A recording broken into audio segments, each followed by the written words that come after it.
네, 오늘 말씀의 제목이 살아가야 할 이유라는 제목입니다. 갑자기 철학 시간도 아니고 우리 인생을 돌아보는 그런 사색의 시간도 아닙니다.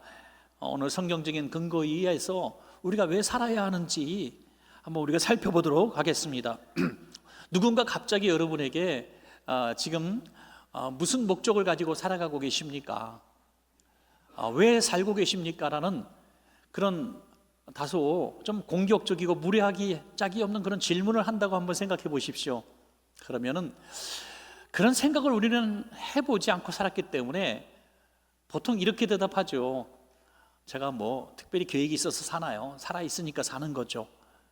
조금 더 생각하신 분들은 저는 뭐 특별히 희망이 없는데 자식들 때문에 삽니다. 자식들한테 그래도 뭘 남겨주고 가야 되지 않겠습니까? 가장 우리가 듣기 싫은 말 하나가 있죠. 죽지 못해 살고 있어요. 죽지 못해 살고 있어요. 그런 얘기를 들을 때 우리는 많은 부분 사실 공감하기도 하죠. 그러나 성도들은 그렇게 대답해서는 안 된다는 겁니다. 성도들은 이렇게 대답해야 합니다. 하나님께서 주신 사명대로 살아야 합니다 라고 대답해야 된다는 거죠. 사명대로 주님이 쓰시면 쓰시는 대로, 부르시면 부르시는 대로, 이곳에 보내시면 이곳에 보내신 대로, 저곳에 보내면 저곳에 보내신 대로, 부유하면 부유한 대로, 가난하면 가난한 대로, 건강하면 건강한 대로, 약하면 약한 대로, 많이 배우면 배운 대로, 배우지 못하면 배우지 못한 대로 하나님께서 쓰시면 그것이 우리 인생에 살아가는 목적이 되는 것입니다. 여러분, 많은 분들이 오래전에 그 책을 읽으셨을 거예요. 목적이 이끄는 삶이라는 책이죠. 목적이 있으면 우리 삶을 그 목적이 이끌어 간다는 겁니다. 세상 사람들은 돈을 목적으로 삼으면 돈 벌기 위한 인생을 다 거기다 허비하게 되죠. 명예를 목적으로 삼으면 명예를 얻기 위해서, 권세면 권세를 얻기 위해서 다 버리고라도 그걸 쫓아가는 것이 인생이잖아요. 그렇다면 그런 인생의 끝자락에 가서 만족하십니까? 행복하십니까? 라고 물어보면 대부분 이렇게 얘기합니다. 제가 목적한 것이 이루었다 할지라도 나의 영혼은 너무나 공허합니다. 내가 겨우 이런 것을 쫓기 위해서 내 인생을 다 보냈는지 지금 돌이켜보면 정말 하늘을 바라볼 겨를도 없이, 자연을 바라볼 겨를도 없이 제가 너무 정신없이 달려온 것 같습니다 하고 공허함과 후회를 많이 이야기합니다. 그러나 성도들은 그렇지 않다는 것입니다. 하나님이 주신 사명을 나의 인생의 목적으로 삼은 사람입니다. 여러분, 내 목적이 나를 이끌어 간다고 했는데 그 목적이 사명이기 때문에 하나님께서 내 인생을 이끌어 가시는 것을 날마다 경험하게 되는 것입니다. 그래서 어떤 일을 만나도, 어떤 상황과 현장에 내가 있어도 그것이 하나님이 보내신 땅이고 일이라는 것을 의심하지 않습니다. 그래서 그 사명 따라 사는 삶에는 늘 충만함이 있습니다. 행복이 있습니다. 세상 사람들이 뭐라 그래도 우리는 만족한 삶을 살 수가 있다는 것입니다. 그런 사명을 목적으로 삼지 않고 살아가면 우리의 모든 신앙생활의 목표가 세상 사람들과 거의 비슷해지는 것을 보게 됩니다. 물질 때문에 울고 웃고, 건강 때문에 울고 웃고, 우리가 가지지 못한 것 때문에 울고 웃는다는 것입니다. 예배를 드려도 내 예배가 하나님께 받아 올려드리는 예배인가 자꾸 의심이 되는 거예요.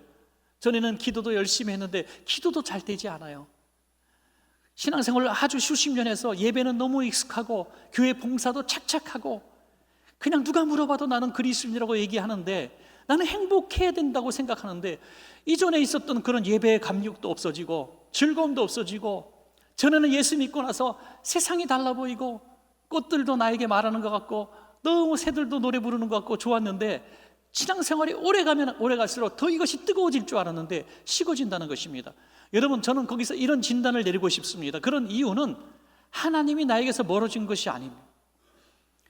내가 하나님이 주신 사명대로 살지 못했기 때문에 내 인생의 목적을, 내 꿈과 내가 원하는 것을 추구했기 때문에 점점 하나님으로부터 내가 스스로 멀어진 것입니다. 여러분, 다시 하나님이 내 안에 내주하시고 내가 정말 잘 살고 있다고 자신 있게 말할 수 있고 내 삶에 하나님이 지금 동행하고 계신다는 확신을 가지고 누군가에게 말하기를 원한다면 다시 내 목적이 아닌 하나님의 사명으로 돌아오는 길밖에 없습니다. 여러분, 삶의 가치, 삶의 목적, 삶의 이유가 주님 주신 사명이라고 내가 확실히 말하고 살아간다면은 지금 당장 어떤 일을 만나도 하나님이 나와 함께 하시는 것을 확실히 믿을 줄로 믿습니다, 여러분. 오늘 본문을 통해서 짧은 시간이지만은 다시 한번 하나님이 내게 주신 사명을 재발견하고 내 인생의 목적을 다시 한번 내 하나님이 주신 사명으로 설정할 때 우리는 복된 인생이 될 줄로 믿습니다, 여러분. 오늘 본문을 보면 요나서 맨 마지막 장이고요, 또 마지막 부분입니다. 해피엔딩이에요. 정말 악독이 가득한 니느웨 백성 12만 명이 요나의 선포를 듣고 회개합니다. 회개하고 구원을 받습니다. 얼마나 멋진 이야기입니까? 그런데 요나는 웬일인지 그들을 회개를 선포한 요나가 죽기를 구하고 있습니다. 요나서 4장 3절에 이제 내 생명을 거두어 가서서 사는 것보다 죽는 것이 내게 나음이니이다. 요나서 4장 8절에 스스로 죽기를 구하여 이르되 사는 것보다 죽는 것이 내게 나으니이다. 하나님 앞에 죽여달라고 간청하고 있습니다. 아우, 살기 싫어요, 죽여주세요. 성내고 있는 겁니다. 하나님 앞에 지금 불만을 토로하고 있는 것이죠. 선지자라 할지라도, 메시지 한 번에 12만 명을 구원하는 위대한 설교가라 할지라도 자기 생각과 하나님의 주신 사명이 충돌이 일어날 때 이렇게 무너지고 마는 것입니다, 여러분. 우리는 살아갈 때 너무나 많이 하나님 앞에 실망합니다. 하나님, 도대체 나한테 왜 이러십니까? 분명히 열심히 예배드리고 충성하고 봉사하고 믿음으로 11조도 탁탁 드리면 하나님께서 내 삶에 복을 주시고 자네도 잘되게 하시고 평안한 복을 주셔야 되는데 왜 내 인생이 이렇게 원하는 대로 되지 않습니까? 내 원하는 대로, 내 목적대로 되지 않는다고 하나님을 원망할 때가 많이 있는 것입니다. 여러분, 그래서 하나님께서 우리를 다시 만들어 가시고 다시 하나님의 사람으로 만들어 가시는 그런 방법들을 요나를 통해서 배우게 되는 것이죠. 첫 번째로, 하나님은 우리에게 다시 한번 우리가 살아가야 할 이유를 주셨다는 사실을 깨닫게 하시는 것입니다. 저와 여러분 모두 살 가치가 있는 인생인 줄로 믿습니다, 여러분. 세상 사람이 볼 때 그렇지 않아도 하나님이 보시면 우리는 살 이유와 목적이 분명히 있는 가치로운 존재들입니다. 그러므로 여러분, 나는 쓸모없어, 나는 세상에 필요한 사람이 아니야, 이런 절대로 낙심이나 이런 불신앙적인 얘기를 절대로 해서는 안 되는 것입니다. 하나님이 우리를 향하신 선한 목적이 반드시 있습니다. 오늘 그것을 찾지 못하면 바로 요나와 같은 실수를 저지르게 되는 것이죠. 내 뜻대로 안 된다고 나는 살 가치가 없는 인생이라고 얘기하는 것입니다. 열심히 사업을 했는데 사업이 안 됐다고 나는 실패자라고 얘기하는 것입니다. 요나에게 처음 하나님이 사명을 주시는 장면은 요나서 1장 1절과 2절입니다. 여호와의 말씀이 아мет대의 아들 요나에게 임하니라. 이르시되 너는 일어나 저 큰 성읍 니느웨로 가서 그것을 향하여 외치라. 그 악독이 내 앞에 상달되었음이니라 하시니라. 그들이 얼마나 악한지 악독이 하나님께 상달이 되었다는 거예요. 그래서 너는 가서 그 백성들에게 너희들이 악독이 하나님 앞에 상달되어서 너희는 다 멸망을 받을 수밖에 없어, 이 얘기를 선포하라는 것입니다. 여러분, 하나님께서 요나를 통해서 굳이 심판에 대한 메시지를 선포케 하시는 이유가 뭘까요? 알고 죽으라는 겁니까? 나는 마땅히 죽을 자인 줄로 알고 죽으라는 겁니까? 그것이 아닙니다. 요나의 선포를 듣고 회개하여 그들이 다시 돌아오기를 원하셨던 것입니다. 살리시기 위해서. 여러분, 우리에게 하나님은 날마다 살아가야 할 이유를 자꾸 말씀하고 계시는 것입니다. 우리가 잘못된 길에서 돌아오고 주님의 사명으로 돌아가라고 끊임없이 말씀하시는 것이죠. 그런데 요나는 거절합니다. 내 인생의 목적과 내 소원이 하나님이 주신 사명과 충돌을 일으키니 하나님의 사명을 저버리게 되는 것이죠. 요나서 1장 3절입니다. 그러나 요나가 여호와의 얼굴을 피하려고 일어나 다시스로 도망하려 하여 욥바로 내려갔더니 마침 다시스로 가는 배를 만난지라. 여호와의 얼굴을 피하여 그들과 함께 다시스로 가려고 배싹을 주고 배에 올랐더라. 우리는 그래서 날마다 치열한 싸움을 하고 선택을 해야 되는 것입니다. 하나님이 주신 사명이냐, 내가 원하는 인생의 소원이냐 하는 것이죠. 한 25년 전 일이더라고요. 제가 가만히 생각해 보니까 25년 전쯤 되었는데요. 이제 제 친한 친구 목사님이 이제 신학교를 막 졸업하고 목사 안수를 받고 개척을 했습니다. 뭐 돈도 없고 성도도 없는데 또 동네도 잘 알지도 못하는 동네로 갔습니다. 그래서 조그만 주택가였어요. 주택가에 있는 연립주택 지하, 상가 좀 비슷한 연립주택 지하였습니다. 의자도 한 10여 개 이렇게 놨던 것 같은데요. 아주 뭐 초라한 예배당이죠. 그곳에서 이제 개척을 했는데 참 힘든 시간을 보내고 있었습니다. 그런데 그 동네에, 마침 그 동네에 우리 또 신학교 후배가 전도사로 이제 일하고 있었는데요. 그 전도사 부부가 그래도 선배가 개척을 동네에 했다 그러니까 인사 한번 가야 되겠다 했는데 하필이면 그날 교회에서 사례비를 받은 날이었답니다. 그래서 사례비를 봉투로 딱 받았는데 40만 원을 받았습니다. 전도사니까요. 40만 원을 받았는데 기도를 이렇게 하는 거예요. 선배님하고 인사드리고 와서 기도하다 보니까 너무 선배님이 불쌍한 거예요. 세상에서 제일 거지가 바로 개척교회 목사 아니에요.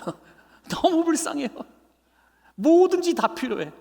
뭐든지 도와주면 감사하다는 사람이 개척교회 목사입니다. 정말 힘들고 눈물 나고 불쌍히 여김을 받아야 되는 그런 모습이죠. 그래서 본인은 비록 전도사지만 40만 원이 한 달 월급이지만 사모님과 상의를 딱 해서 봉투 하나 갖다 놓고 10만 원을 몰래 뺐습니다. 빼가지고 이쪽 봉투에 딱 넣어가지고 오른쪽 주머니에 딱 넣었어요. 그리고 이제 갈 때 줄라 그러는데 잠깐 기도하는데 성령님이 봉투가 바뀌었다, 봉투가 바뀌었다 그러는, 네 것이 10만 원이고 이 교회는 30만 원 드려라. 이 교회 30만 원. 아이고 하나님, 이거 한 달 우리 생활해야 됩니다. 이거 드리면 우리는 살 수가 없습니다. 그 짧은 시간에 그야말로 생사를 건 사퇴의 기도를 벌이게 됩니다. 이 봉투냐 저 봉투냐, 이 봉투가 내 거냐 저 봉투가 내 거냐 하면서 사투를 벌이다가 도저히 불순종할 수 없어서 자기 생각을 내려놓고 30만 원을 우리 목사님 선배께 드렸어요. 여러분 지금도 그냥 개척교회 방문해서 30만 원 드리면 얼마나 고맙습니까? 지금도 25년 전에 30만 원 큰 돈입니다. 그때 신대원 대학원 등록금이 저희 44만 원이었습니다. 한 학기 등록금과 맞먹는 돈이었어요. 이거를 드리고 나니까 얼마나 속은 씁쓸하고 괴롭고 죽여주시옵소서 아마 요나 같은 생각을 하지 않았겠어요? 나한테 왜 이러십니까 하나님? 그런데요, 이 목사님이 얘기해줘서 알았습니다. 마침 그 30만 원이 너무 필요해서 기도 중에 있었다는 거예요. 누가 교회에 차 쓰라고 낡은 차를 선물로 줬는데 등록비가 없어서 가져오지 못하고 운행을 못하고 있었습니다. 근데 그게 딱 30만 원의 차를 가져올 수 있게 된 돈이었답니다. 그 돈을 내고 차를 가져와서 운행을 시작하게 됐다고. 하나님은 정말 틀림없는 하나님이라고. 한 사람은 좋아하는지 모르겠지만 한 사람은 지금 죽을 맛입니다, 여러분. 저는 이런 이야기를 그 친구 목사님한테 듣고선 지금도 역시 그런 생각이 듭니다. 하나님 진짜 너무하신다. 부자도 많은데 꼭 그렇게 가난한 전도사의 주머니를 털어줘야 되겠습니까? 그것마저 뺏어야 속이 시원하십니까 하나님? 그런 생각이 드는 거죠. 여러분, 우리가 복이라고 한다면 건강하고 좋은 학교 가고 좋은 직장 가고 좋은 사람 만나 결혼하고 자식들 건강하게 잘 보다가 행복하게 죽으면 이게 복이다. 하나님 앞에 내 이런 복을 받은 이유는 내가 예배 잘 드리고 하나님 앞에 잘 드리고 충성도 많이 하고 목사님 말씀 순종도 잘하고 교회에서 1등 신자가 되었기 때문에 내가 이 복을 받았겠습니다라고 얘기하고 싶지 않습니까? 그런데 40만 원 생활비에 30만 원 털리고 돌아가는 전도사가 복을 받았다고 누가 얘기할 수가 있겠습니까? 살아가는 이유와 목적을 분명하게 하나님의 주신 사명과 음성에 두지 않으면 이것은 불행이고, 하나님이 주신 사명으로 그것을 맞추면 누구보다 행복하고 성공자의 모습으로 그 전도사님을 볼 수가 있는 것입니다. 여러분, 오늘도 하나님은 하나님의 방법대로 우리를 부르고 계시고 우리를 사용하고 계십니다. 때로는 우리가 하나님의 사명과 내 생각에 충돌해서 하나님께 불평하고 원망할 때 하나님은 우리를 깨닫게 하시는데, 그래서 두 번째로 하나님은 우리에게 살아갈 이유를 깨닫게 하십니다. 사명을 잃어버린 성도들을 다시 사명으로 돌아오게 하시는 방법들이 있습니다. 그래서 첫 번째로 인생의 풍랑으로 깨닫게 하신다는 것이죠. 인생의 풍랑, 다시 쓸어가는 배를 그냥 놔두시면 자기 목적대로 인생대로 하나님의 사명을 거절하고도 잘 사는 인생이 됩니다. 그런데 하나님은 어떻게 하십니까? 요나서 1장 4절에 여호와께서 큰 바람을 바다 위에 내리시매 바다 가운데에 큰 폭풍이 일어나 배가 거의 깨지게 된지라. 배가 깨어지게 만드셨습니다.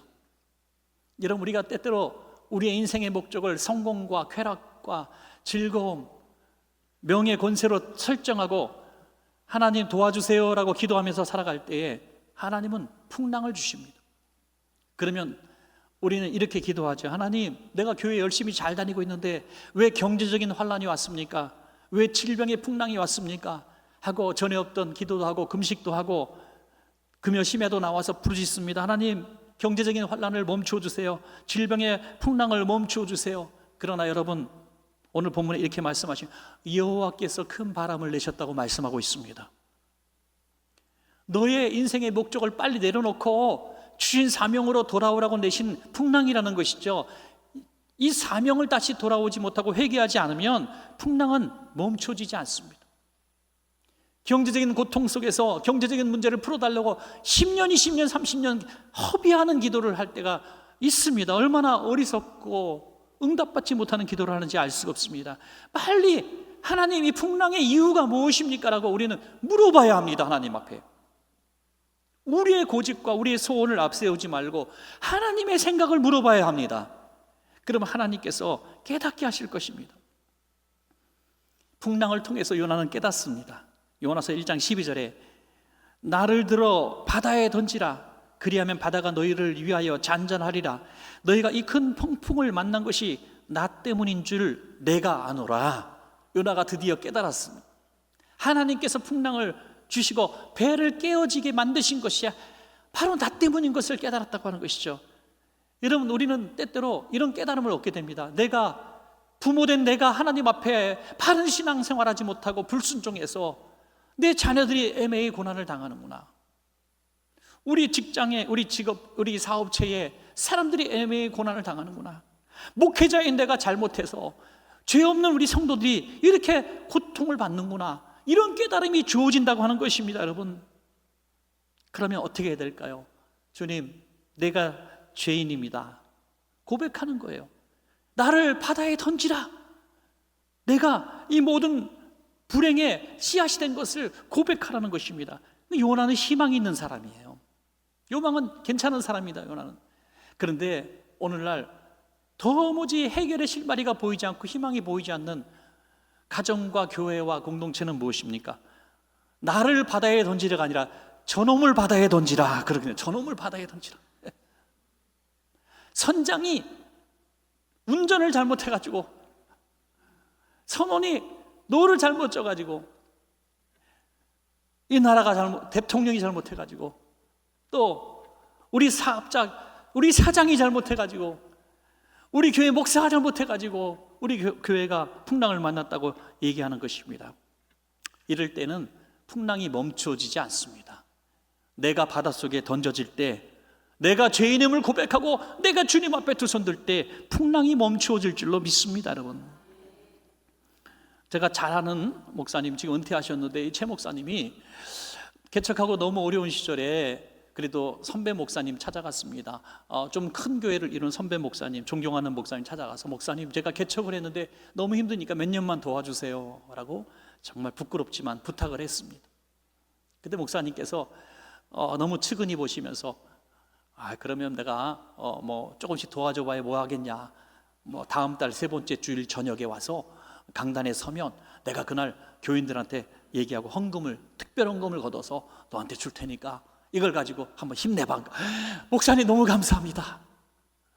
교인이 많으니까 얼마나 헌금이 많이 거칠까. 너무 흥분되고 설레는 마음으로 열심히 설교 준비해갖고 그 다음 달 세 번째 주에 주일 저녁에 딱 양복 입고 왔는데, 왜 왔냐는 거예요, 목사님이.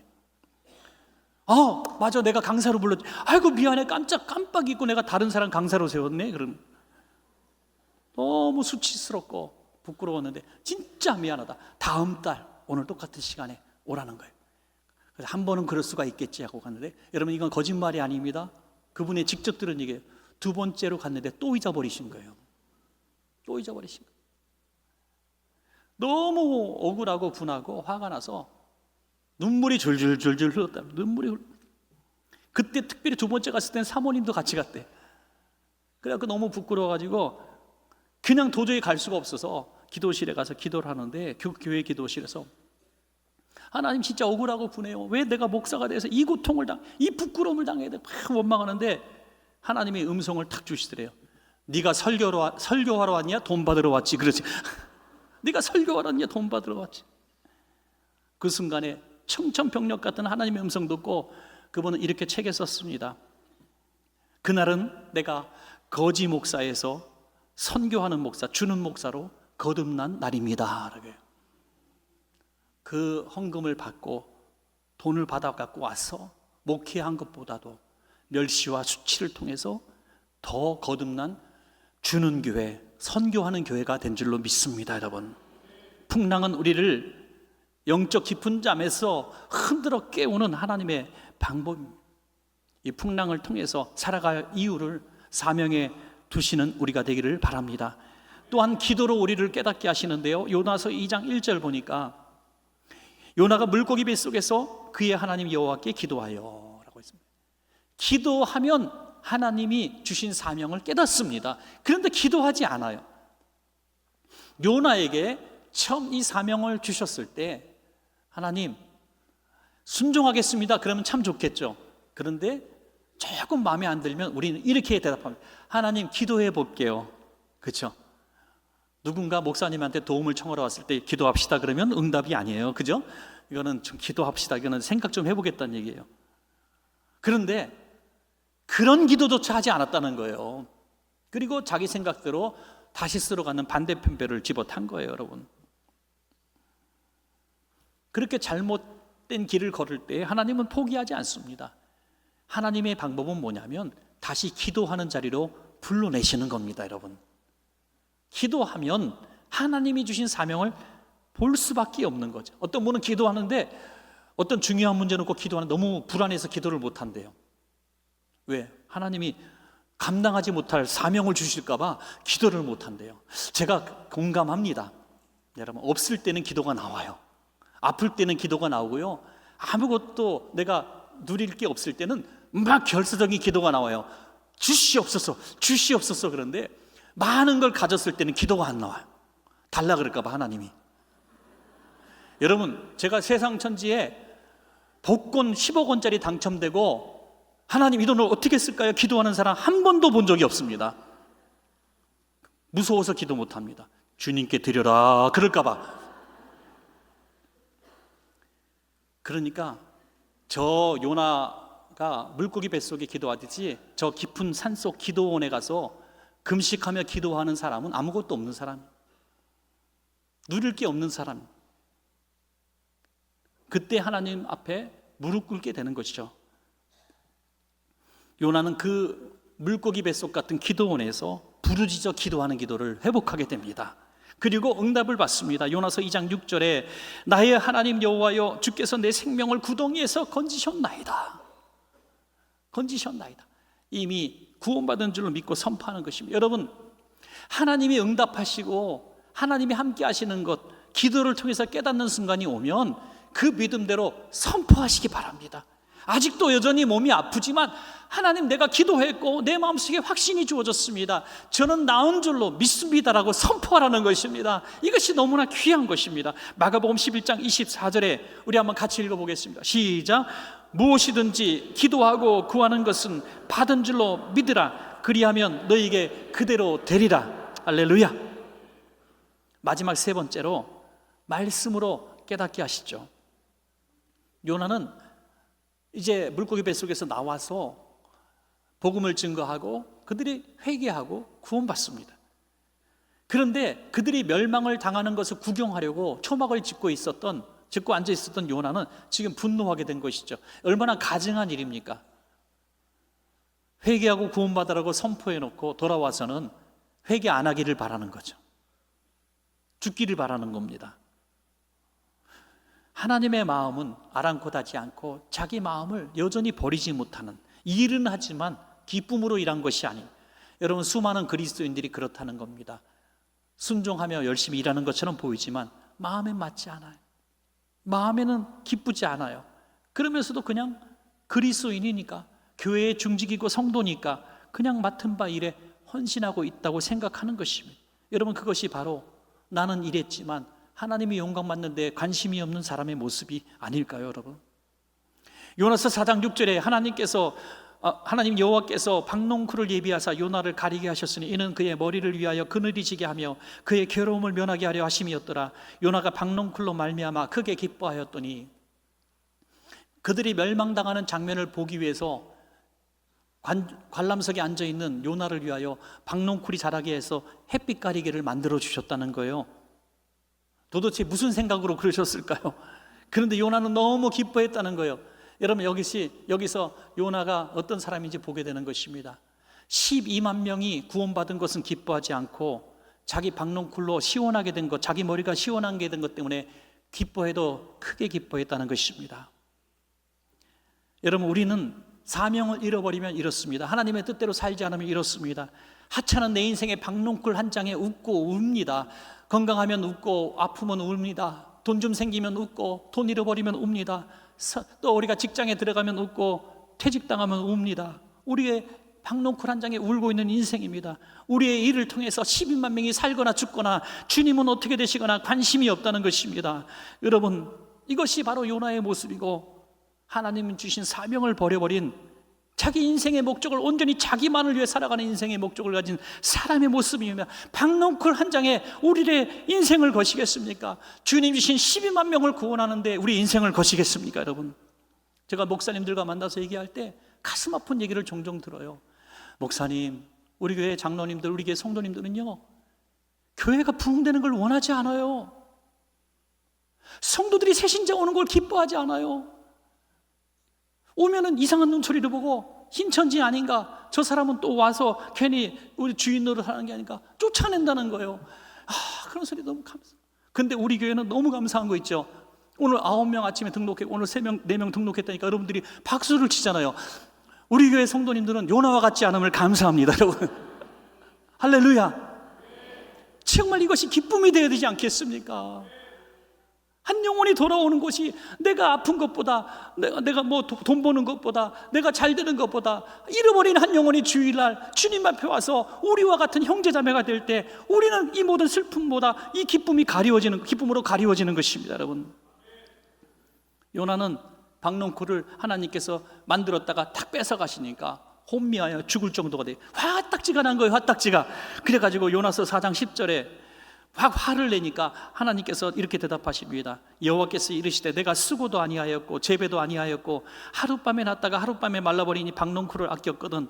하물며 이 큰 성읍 니느웨에는 좌우를 분별하지 못하는 자가 12만여 명이요 가축도 많이 있나니 내가 어찌 아끼지 아니하겠느냐 하시니라. 아멘.